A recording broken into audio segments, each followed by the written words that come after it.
Thank you. We love to see him doing so well. All right, straight ahead, a look at the decade, frame by frame.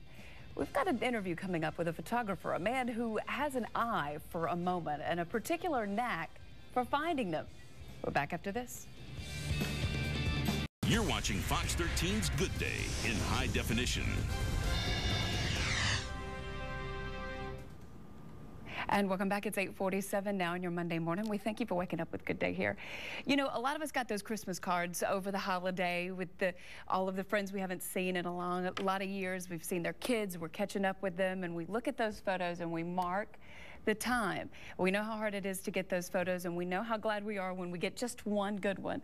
And Jason Dowd is a photographer, and you're here to talk to us about the decade in photos and really about a generation of photos. Yes. And how far we've come. I mean, here we are at the digital age where we can send them to Walgreens and make it easy, but you've got some really historic, beautiful ones that took a long time.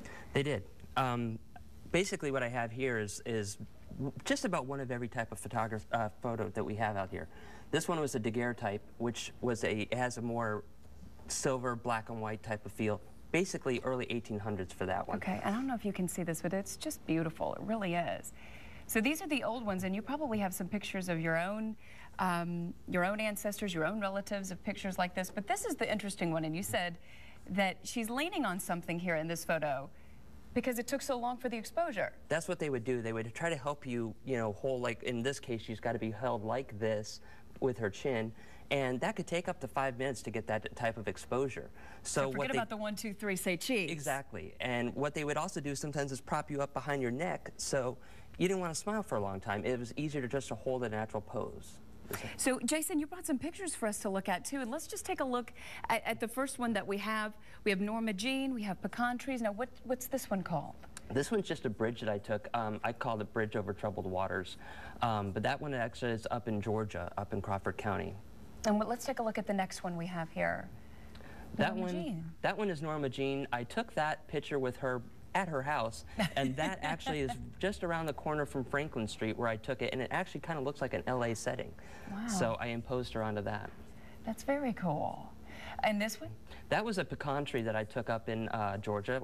That's actually in Hawthorne, and a car had just passed. I got out and told my wife, I said, look, watch out for me, and I lay down in the middle of the street and took a picture. It was a really gloomy day, but it was cold, but it just had a really neat effect to it. And it does. It has an Ansel Adams type feel to it.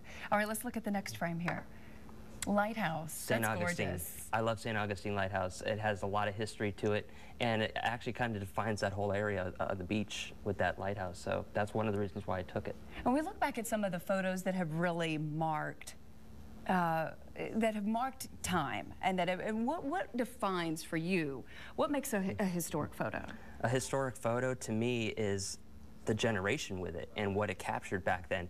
Like in any one of these pictures, it captures the time frame through the clothing, the hairstyle, and it defines what that generation looked like, which you just can't get by talking. That's true, and we're so glad to have them. They are the living what we have left of them. Yes. All right, Jason Dowd, local photographer, thank you so much for being with us. Thank you. All right, Russell.